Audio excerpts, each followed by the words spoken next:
Menteri lain nggak bicara hilirisasi kok.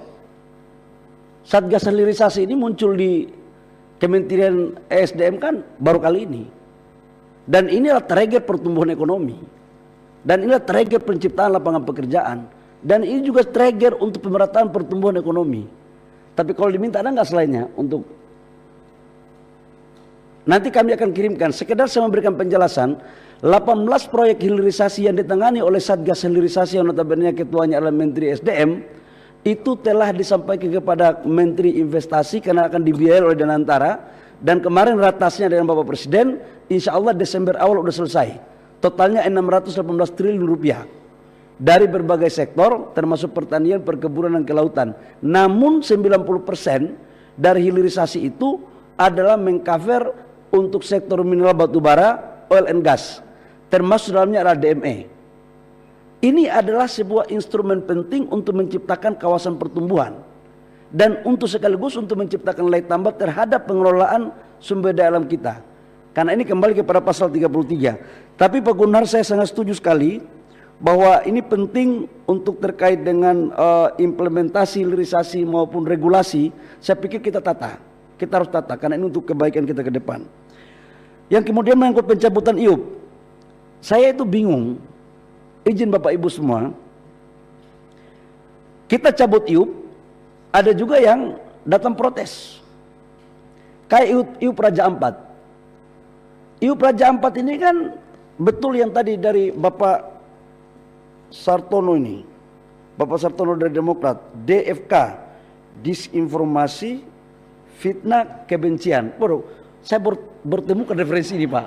Saya terima kasih Pak. Waduh, kalau saya tidak datang rapat, gak dapat ini barang. Ini terkait dengan Raja Ampat. Itu Raja Ampat kan 5 IUP Pak. 5 IUP itu satu yang dikelola oleh BUMN yang namanya PT Gag Nikel. Itu anak perusahaan miliknya Antam. Dan itu adalah kontrak karya yang dilakukan sejak tahun 70-an.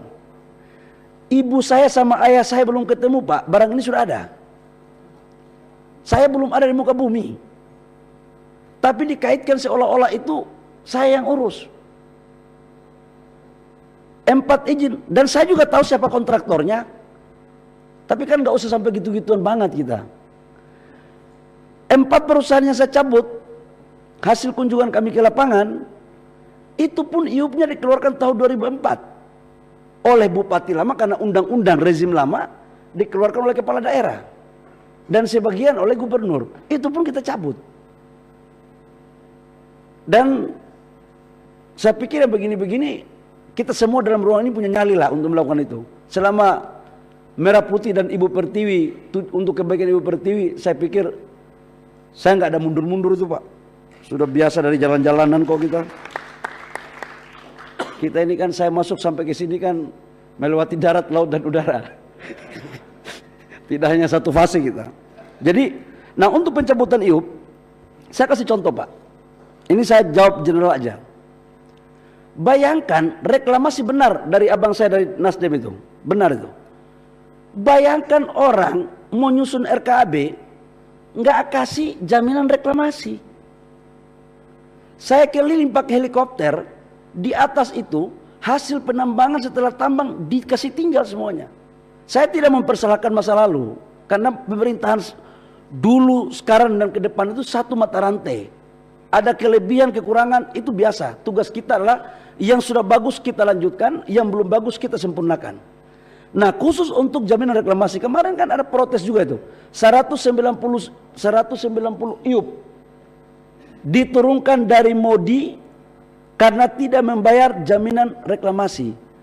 Kalau tidak menjawab jaminan reklamasi, siapa yang mau reklamasi ini barang? Kita ini sebentar lagi meninggal bumi dipanggil Allah Subhanahu wa Ta'ala. Tapi apakah kita harus tinggalkan kepada anak cucu kita penambangan yang seperti itu? Maka kita tata. Caranya bagaimana? Boleh RKAB kita kasih, tapi yuk bayar dong reklamasi jaminannya. Bang, formulasinya pun sudah kita lakukan. Saya kan mantan pengusaha tambang, mantan bukan sekarang ya, mantan.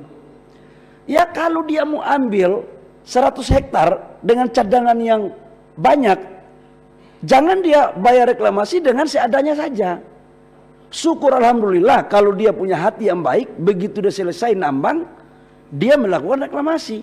Rata-rata ada juga yang melakukan begitu, tapi tidak sedikit juga yang meninggalkan derita di daerah-daerah itu. Itulah kemudian kenapa saya katakan tidak boleh kayak begini. Pasti muncul lagi istilah itu, DFK ini. Memang Pak, memperbaiki itu Pak, DFK lebih banyak daripada mau-maunya kita. Apa yang saya lakukan ini hanya untuk memperbaiki aja. Itu saya tapi terima kasih. Jadi ini Pak Dirjen sama Dirjen Gakum mana ya? Pak Dirjen Gakum, Komisi 12 lagi uji nyali Bapak ini. Bapak jaksa atau bukan jaksa? Oh ya. Kalau nyali tidak ada, segera pertimbangkan. Saya nggak main benar. Ini barang ini nggak ada urusan kita. Yang berikut menyangkut lifting. Bapak Ibu semua, ini Golkar punya ini. Ya ini karena fraksi Golkar jadi nggak berani agak tajam-tajam gitu. Download Tribun X sekarang, menghadirkan lokal menjadi Indonesia.